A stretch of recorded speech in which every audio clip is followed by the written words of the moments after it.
தோழர், இப்போ இருக்கக்கூடிய இந்த சூழல்ல எப்படி இருக்கு அப்படின்னா, நம்முடைய இளைஞர்கள் அப்படின்னு சொல்லும்போது ஃப்ளெக்சிபிள் ஜாப் அப்படின்னு சொல்லக்கூடிய ஒரு இதில் ஸ்விக்கி, சொமேட்டோ அந்த மாதிரி இதில் ஒர்க் பண்ண ஸ்டார்ட் பண்ணியிருக்காங்க.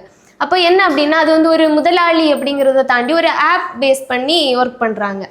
ஏற்கனவே தொழிற்சாலைகளில் கூட என்ன பண்ணுறாங்க அப்படின்னா, லே ஆஃப் அப்படின்னு சொல்லும்போது அதுக்கு ஒரு ப்ரொசீஜர் இருக்குது. அதை பேஸ் பண்ணாமையே லே ஆஃப் பண்ணிட்டு தான் இருக்காங்க. இப்போ இன்னைக்கு வேலைக்கு போகிறாங்க, நாளைக்கு நீ வர வேண்டாம் அப்படி சொல்லக்கூடிய சூழல் இருக்குது. ஆனால் அதை எதிர்த்து கேட்கக்கூடிய ஒரு வழக்கு பதிவு செய்யக்கூடிய ஒரு உரிமை இருந்தாலும் கூட அப்படி பதிவு செய்கின்ற போது அவங்க தொடர்ந்து இன்னொரு கம்பெனியில் வேலை பார்க்க முடியாத சூழல் இருக்குது. அது அவர்களை பொருளாதார நிலையில் ரொம்ப பின்தங்க செய்யுது. அப்போது இப்படி இருக்கக்கூடிய சூழலில் இந்த ஸ்விக்கி, சொமேட்டோ இப்படி ஒர்க் பண்ணக்கூடியவங்களுக்கு பணி நிரந்தரமோ பிஎஃப்ஓ அவர்களுக்கான பணி பாதுகாப்போ எதுவுமே கிடையாது. அப்போது ஏற்கனவே லே ஆஃப் பண்ணுறதுக்கு இருக்கக்கூடிய ப்ரொசீஜரை யாரும் ஃபாலோ பண்ணலை. அப்போது இப்போ திரும்ப மீண்டும் புதிய 4 தொழிலாளர் சட்டங்களை அமல்படுத்தியிருக்காங்க. அப்போ இந்த 4 தொழிலாளர் சட்டங்களும் இன்னும் எந்த அளவுக்கு அதிகமாக அதை வந்து பாதிக்குது, குறிப்பாக நம்முடைய மார்க்சிசத்தை வந்து நம்ம அமல்படுத்த முடியாத, நடைமுறைப்படுத்த முடியாத அளவுக்கான சூழலை இன்னும் எந்த அளவுக்கு அதிகமாக உருவாக்கியிருக்கு அப்படின்னு நீங்கள் நினைக்கிறீங்க?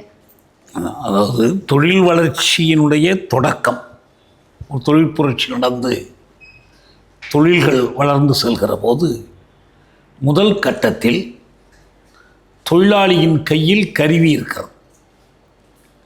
அந்த கருவிகளை அவர் கையாள்றார். ஒரு பட்டறை தொழில் கட்டத்தில் அவர் தான் கருவிகளை கையாள்றார். இந்த கருவிகள் வளர்ந்து எந்திரங்களாகி எந்திர பொறிகளாகி மாறும்போது இந்த வளர்ச்சிக்கு ஏற்ப தொழிலாளி எந்திரத்தை இயக்குவதற்கு பதில் எந்திரம் தொழிலாளியை இயக்க தொடங்கி விடுகிறது. இந்த வளர்ச்சி என்பது எதற்கு பயன்படுகிறதுனா, ஒரு இடைவிடாத தீவிரமான முதலாண்மை சுரண்டலுக்கு, முதலாளித்துவ சுரண்டலுக்கு இது பயன்படக்கூடியதாக மாறிடுது. அதாவது புதிய புதிய தொழில்நுட்பங்களும் புதிய புதிய கருவிகளும் புதிய புதிய எந்திரங்களும் வளர்ச்சி பெறுவது தொழிலாளியின் உழைப்பை இலகுவாக்குவதற்கும் அவருக்கு மீது சுமத்தப்படுகிற சுமையை குறைப்பதற்கும் உதவுவதற்கு பதில் சுரண்டலை எளிதாக்கி சுரண்டலை கடுமையாக்குவதற்கு உதவக்கூடியதாக மாறிடுது. ஏன்? இதுவே ஒரு சோசியலிச சமூகமாக இருந்தால் இந்த கருவிகள் எந்திரங்களில் ஏற்படக்கூடிய முற்போக்கான மாற்றங்கள் தொழிலாளியின் சுமையை குறைக்கும், அவர் உழைக்கும் நேரத்தை குறைக்கும், அவருடைய ஓய்வுக்கும் கேளிக்கைக்குமான நேரத்தை கூடுதலாக்கும், சமூகத்தில் பண்பாட்டு வளர்ச்சி ஏற்படுவதற்கு துணை செய்யும்.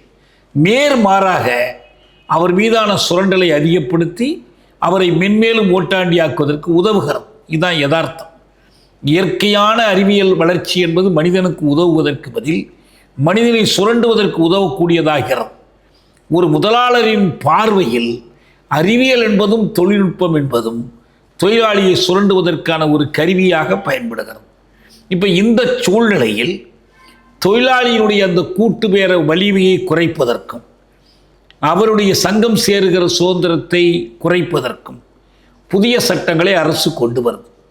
அரசு இருப்பதே இறுதி நோக்கில் அதற்கு தான். எதற்காக? தனி உடைமையை பாதுகாப்பதற்கும் தனி உடைமைக்கு எதிரான புரட்சியை தடுப்பதற்கும் போராட்டங்களை ஒடுக்குவதும் தான் அரசோட வேலை. அதோட வேலையை அவங்க எப்படி செய்கிறாங்கன்னா, இப்போ நீங்கள் சொன்ன மாதிரி புதிய புதிய தொழிலாளர் சட்டங்களை கொண்டு வர்றாங்க. இந்த சட்டங்களுடைய சாரம் என்னன்னா, தொழிலாளியை சங்கம் சேருகிற சுதந்திரத்தை குறைப்பது, சுருக்குவது. தொழிலாளிக்கு இருக்கிற காலங்காலமாக போராடி அவர்கள் பெற்ற பாதுகாப்புகள் இருக்கு பாருங்க. இப்போ இந்தியாவில் பிரித்தானியர் ஆட்சி காலத்தில் 1926 தொழிற்சங்க பாதுகாப்பு சட்டம்லாம் வந்துடுச்சு.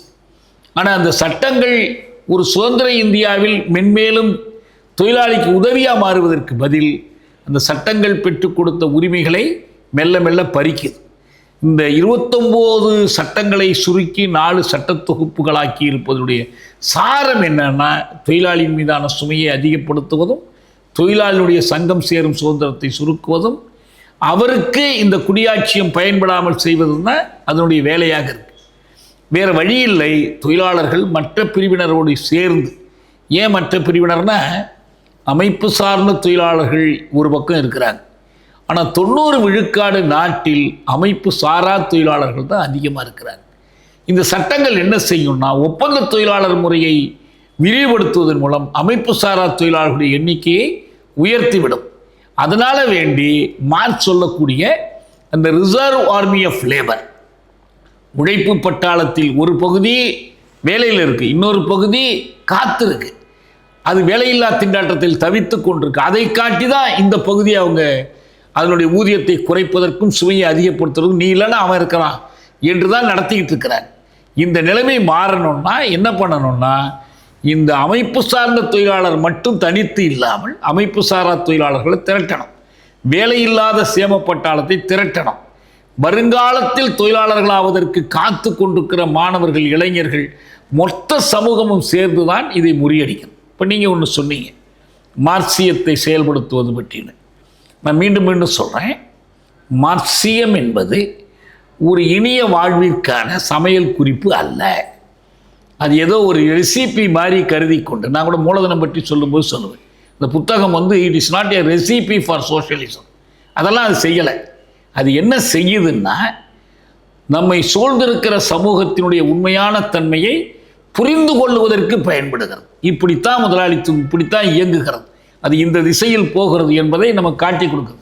அதை கற்றுக்கொண்டு அதை மாற்றுவதற்கு போராடுவதற்கு அது வழிகாட்டுது. ரெண்டு தான், சமூகத்தை புரிந்து கொள்வதற்கும் சமூகத்தை மாற்றுவதற்கும் போராடுவதற்கும் ஆன ஒரு கருவிதான் மார்க்சியம். அந்த முறையில் பார்த்தால் இந்த ஒடுக்குமுறைகள் வளர்வது, தொழிற்சங்க உரிமைகள் குறுக்கப்படுவது என்பது போராடுவதற்கான தேவையைத்தான் உணர்த்துது.